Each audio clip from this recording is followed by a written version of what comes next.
Give the people what they want. Give the people what they want. Give the people what they want. Your weekly movement news roundup. You're with Give the People What They Want, brought to you by People's Dispatch. That's Zoe. Today I'm Vijay from Globetrotter. Very happy to welcome to our team Roger Mckenzie from the Morning Star. Roger has been a friend, ally, a comrade, a fellow insane journalist trying to cover stories that nobody really takes seriously, looking at the news from a people perspective. So, Roger, it's great to have you with us in our team, joining us, which is why I want to give you the first story on this 174th episode. We should really have brought you in next week, 175. We very much follow these anniversaries. But it's a curious period, Roger. There was a NATO foreign ministers meeting.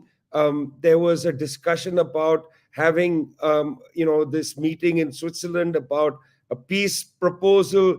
But in each of these things, they keep saying that Russia is not allowed. And this exclusion of Russia from the conversation is pretty serious because NATO is now suggesting maybe Ukraine can use NATO weapons to attack inside Russian territory. Take us into this story of the exclusion of Russia from seemingly everything.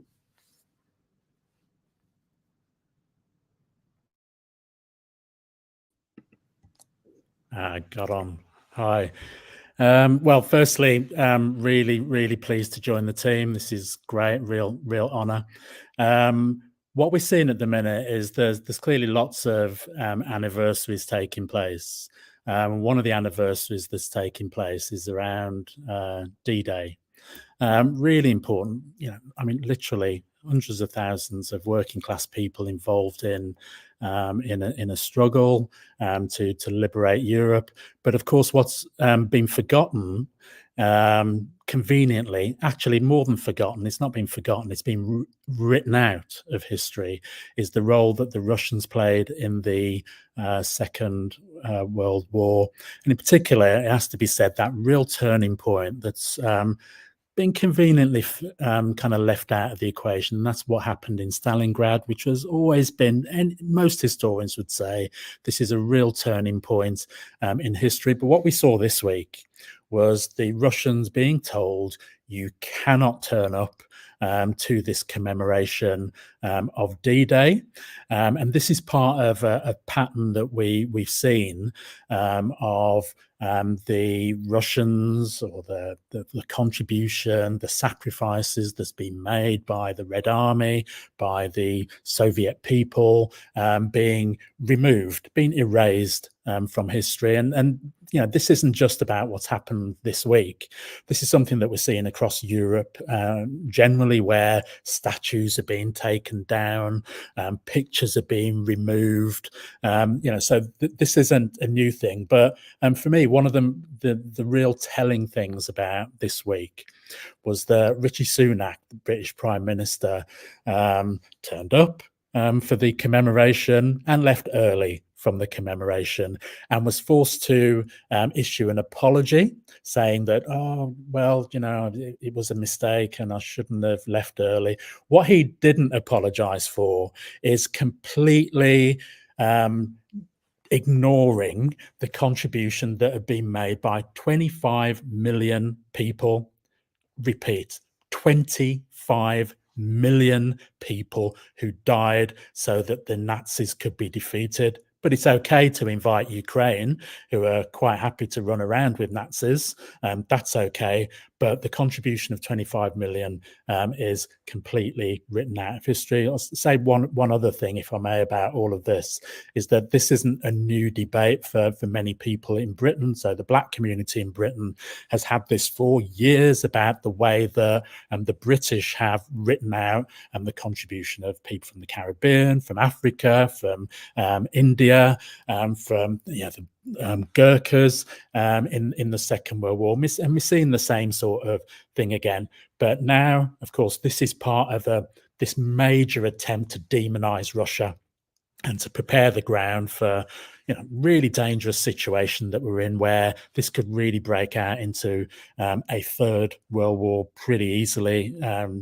Won't take very much, frankly. So I think this is a dangerous time.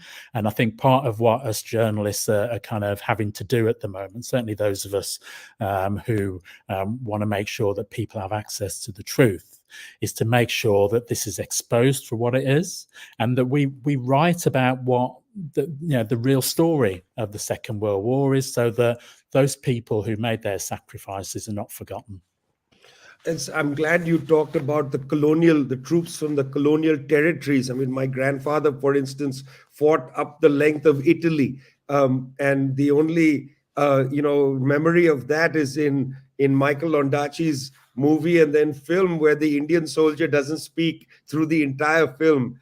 You can have him there, but he's mute.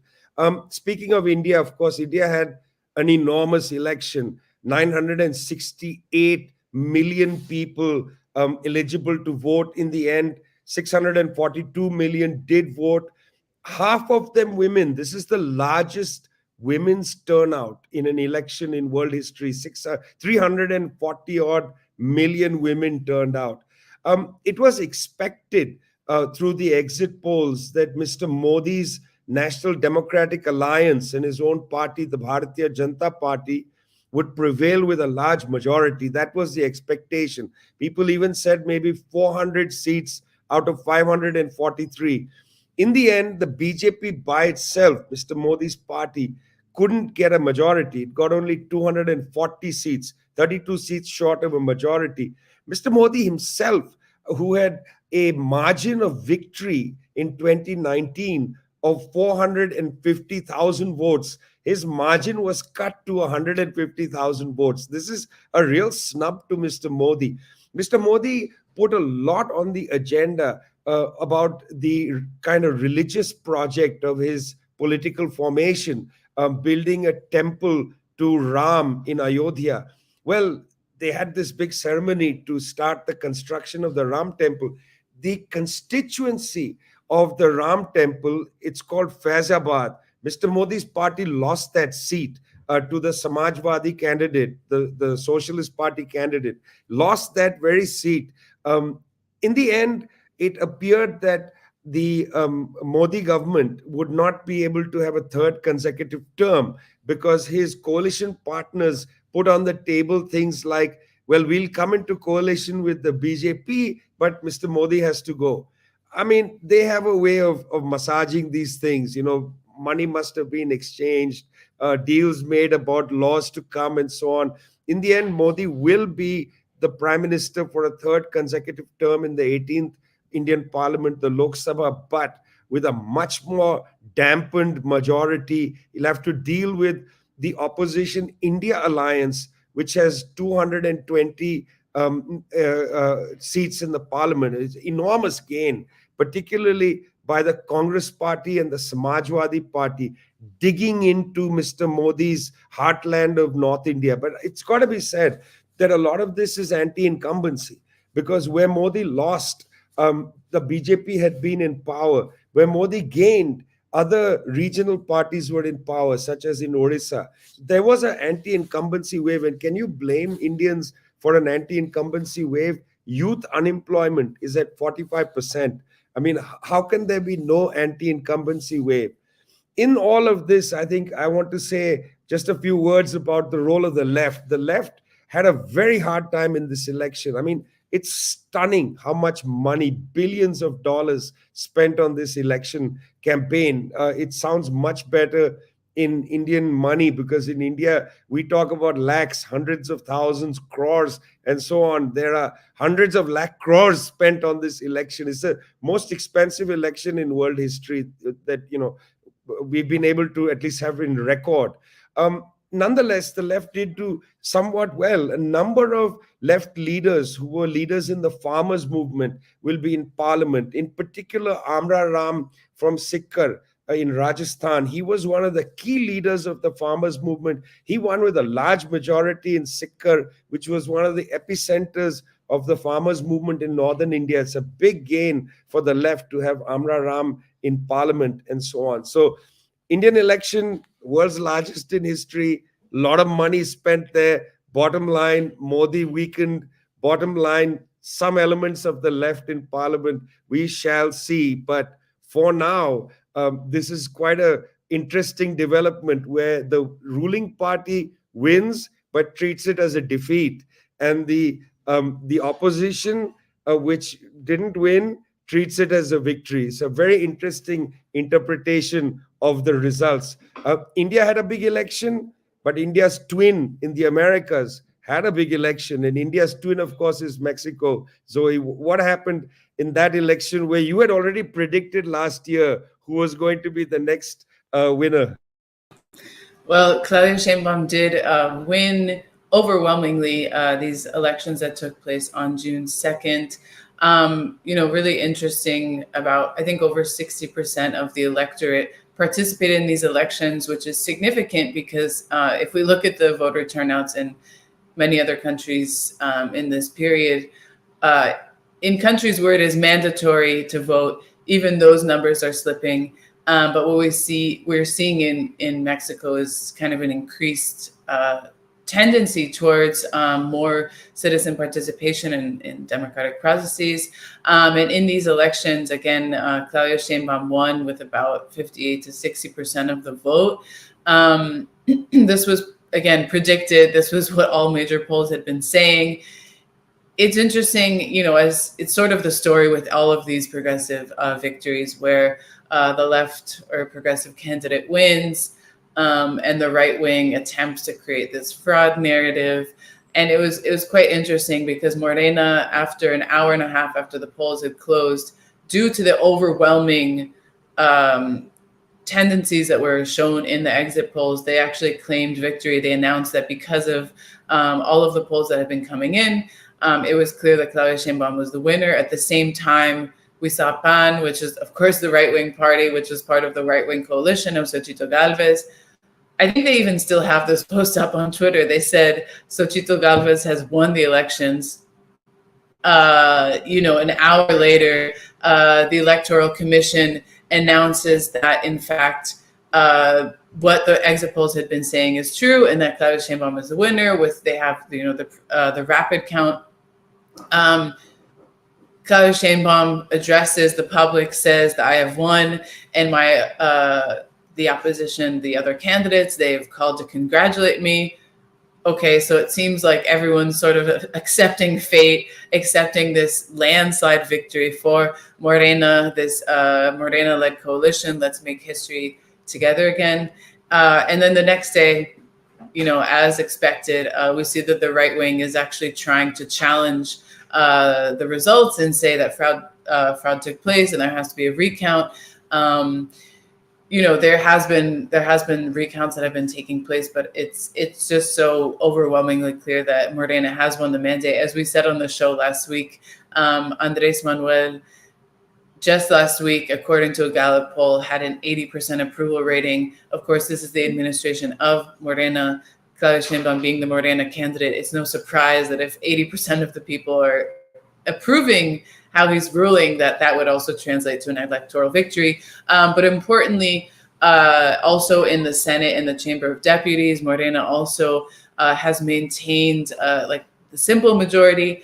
This is important because a lot of what Claudia Sheinbaum wants to do in office is make important policy changes and make important constitutional reforms. So having this majority in both houses of legislature will be important for her to take that forward. They've already started making announcements about her cabinet, and the head of people who will likely be leading both of these chambers have already also made announcements about the sort of reforms that they'll be taking forward. Another element that's come up throughout this past week is that mainstream media in the United States has written exceedingly racist articles about the results in Mexico, saying Mexico is a failed state. I saw an opinion column in Al Jazeera saying that the victory of Claudia Sheinbaum means that organized crime is now in office. All sorts of things just undermining the legitimacy of this project that's really essentially at its core led by the people, for the people. It's about, again, the fourth transformation taking the wealth of Mexico and translating that into social programs that encourage the advancement and the development of the Mexican people through infrastructure projects and so many other things. And so the New York Times, as we know and we've reported on, had written an article trying to link AMLO to criminal activity, to drug trafficking groups. These attacks are likely to continue, but again, it must be contextualized within, what perspective these sort of articles are coming from. But it is, again, sort of a ridiculous claim to say that Mexico is a failed state and that somehow that Morena winning again and having successfully pushed through energy reforms, having successfully nationalized lithium, having tried to take, cut down the budget where there was excessive sort of payments to bureaucrats and changing that to investment in education, that somehow that is a sign of authoritarianism. We have to be wary of these sorts of reports. Well, Mexican humanism, that's what Andres Manuel Lopez Obrador calls it. You're with Give the People What They Want, brought to you by People's Dispatch, where Roger Mckenzie from Morning Star, Zoe Alexandra from People's Dispatch, I'm Vijay from Globetrotter. Great to be with you. Roger, at the top of the show, you talked about colonial armies fighting in World War II. When the Nigerians went back home in 1945, they had a big strike to lift wages. It's a fitting thing that you're going to tell us now that the Nigerian workers continue with very strong trade union tradition, continue to go on strike. Give us that story, please.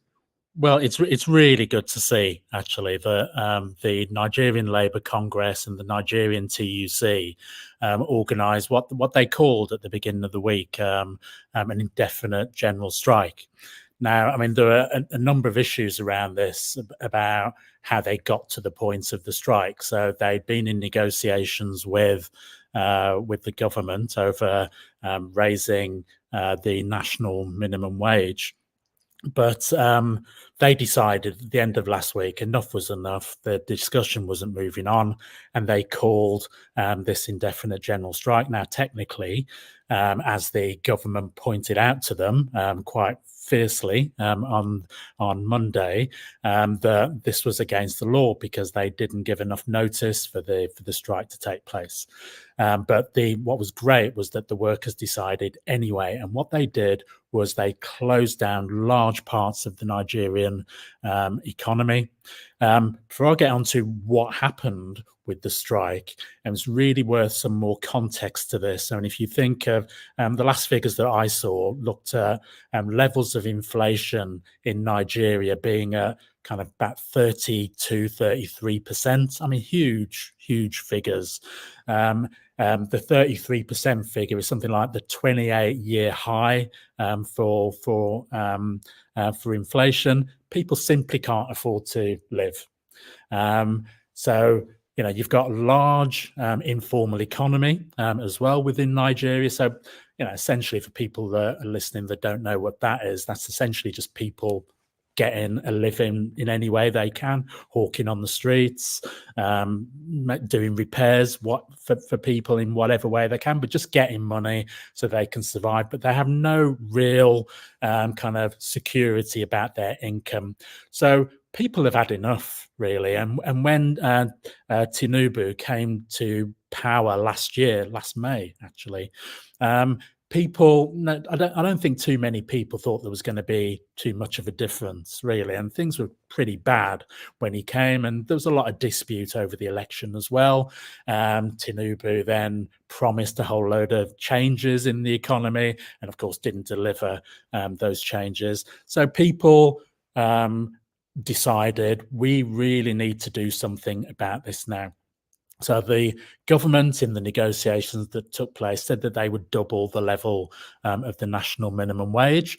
But even doubling the national minimum wage wasn't really going to give people any real kind of security, wasn't going to tackle the soaring cost of living that people in Nigeria are having to put up with. Another bit of context, of course, is that Nigeria is a rich country. You know, it's a rich in, like so many parts of Africa, it's really rich in terms of its natural resources, oil, of course, being a big one, and gold being another, but none of that is reaching the people. And of course, we've seen many examples in recent months of where people across Africa have been rising up against the inequity of this. So this is part, I think, of that. So what we saw on Monday and Tuesday was essentially large parts of the economy of Nigeria just being closed down. So the two major airports, Juba, Lagos, closed down. We saw banks closed down. We saw loads of offices closed down. We saw schools closed down. So large parts of the formal economy just closed down. So the unions really demonstrated the power that they have. And I think one of the important things about this is that it helped the people of Nigeria to recognize the power that they have, that, in selling their labor, that if they withdraw it, this has a real impact. And what it did was that it brought the government back to the negotiating table in a really big way, so that what's now been agreed after 2 days, the unions decided that they would suspend the strike on the basis that they were going to have 7 full days of intensive negotiations with the government to try and hammer out a difference, quite a big difference actually, between what the unions want and what the government wants. I think the government says that they'll double the minimum wage to something like 60,000 naira, and the unions are saying they want something nearer 400,000 naira. So it's quite a big difference between the two sides. So the idea is that over the 7 days they're going to hammer out some kind of solution, hopefully. What both the Nigerian Labour Congress and the Nigerian TUC have been really clear about is, if no deal is reached at the end of that 7 days, that they think is going to be acceptable to help people to really just survive in Nigeria, then they'll not hesitate to reinstate the strike. So this isn't over by any stretch. We need to keep an eye on it as journalists, again, about what's happening, and to report what the unions are saying, because what's for sure is that most other, the corporate media ain't going to be reporting this at all. Then they're going to be presenting what the unions are asking for as being unreasonable, far too much, going to destroy the economy and all that stuff, when actually all the workers are asking for is something that they can feed themselves and feed their families on. So we hopefully will be in a position to report again on this in next week's edition about where those negotiations got to. But we could, when we're on air next week, be in a position of seeing the general strike reinstated in Nigeria. So keep an eye out for reports. Yeah, and it was clear that Tinubu wasn't going to give in to the unions, because remember, in his inaugural address, he removed fuel subsidies. I mean, importing in inflation at a very high level. It's crazy. Well, in Nigeria, there's a strike, Zoe, but there's going to be a big strike of a kind in the United States. Biden had said there's a red line when the Israelis attacked Rafah.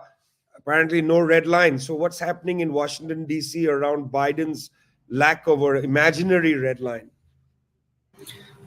Yeah, well, Biden has really been backed into a corner for many factors. I mean, the tremendous movement on the streets the past 8 months, hundreds of thousands of people that have been mobilizing in every city, disrupting his speeches. And he and his administration, especially because of the extreme atrocities that Israel is carrying out in Gaza for the past 8 months, have had to make some sort of statement. And he's brought up this concept of the red line. He's talked about, no, this will be a step too far, namely the invasion of Rafah. And we have seen that proceed. We've actually seen horrific atrocities take place in Rafah.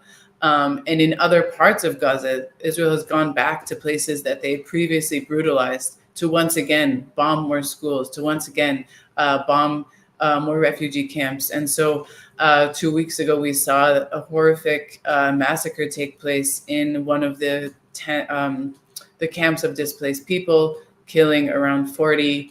Again, gruesome images, and very clearly crossing the red line that Biden had put down of these attacks on Rafah, which the international community, since it was announced by Israel in February, had really been raising the alarms about, saying this is a line that cannot be crossed. We know that there's over 1 million people that have taken refuge there, and essentially, again, Biden has not done anything to stop the flow of military aid to the United States. And so, yes, there's a huge protest that's planned for tomorrow, Saturday, in Washington, D.C. Tens of thousands of people are going to be donning red and saying, we are the red line. Biden refuses to take any concrete action. So we are going to remind him that there is a red line, that the people do not stand for genocide. So this will be a really important action, once again, bringing this issue to Biden's doorstep so that he cannot ignore it, and putting the pressure on him and his administration to actually take concrete action, because clearly these words that they have said, these speeches they've made, are not rooted in their kind of moral authority or caring about what's happening, but really based on political pressure. So people are saying, let's increase the political pressure on the Biden administration and force him to change his position on Israel. The red line was for Rafah. Of course, there are 600,000 people still in Gaza City where near famine conditions are apparent. Just quickly on South Africa, there was another election there. This is an incredible year. Half the world's population who are eligible to vote will have access to the ballot box. South Africa, following Mexico and India, went to an election. In fact, there was a deep decline in the vote share of the tripartite alliance, which is the African National Congress, the South African Communist Party, and the coalition of a confederation of South African trade unions, COSATU. There was a big drop in vote share. But if you add up the alliance's votes with the votes of the two breakaways from the ANC, that is Jacob Zuma, former president's MK party, and Julius Malema, former youth president of the ANC's EFF, if you add up the vote share, it's about 64%. So in that sense, the ANC kind of constituency remains intact. That's not the real problem. The real problem is voter abstention. If you look at it, the ANC got 15% of the vote of eligible voters. That is really a very serious crisis for South Africa. Eventually, a government will be created, a coalition government of one sort or the other. The Democratic Alliance, the heirs of apartheid and of neoliberalism, have said they will not enter a national unity government, which is what Cyril Ramaphosa, the incumbent president, has called for. So the Democratic Alliance will not enter a government of national unity if either Zuma or Julius Malema are part of that government. Malema and Zuma have had earlier said that they want Ramaphosa removed before they enter government. One must never take these statements at face value. This is a game of multidimensional chess. They're bargaining hard. There's, again, a lot of money at stake in a country like South Africa, a lot of government jobs. So you must not take this seriously. The South African Communist Party put out an interesting position. General Secretary Solly Mapila said that maybe the alliance should enter a minority government where they seek votes from others during treasury bills, but otherwise they govern from a minority of 40% of the vote share. An interesting suggestion. It's unlikely that the ANC has the habit of minority governance. I think they will like to have enough latitude so that they can go ahead with their agenda. Now, they have said that they want to abolish poverty. They have said that they want to build the infrastructure. They said a lot of things.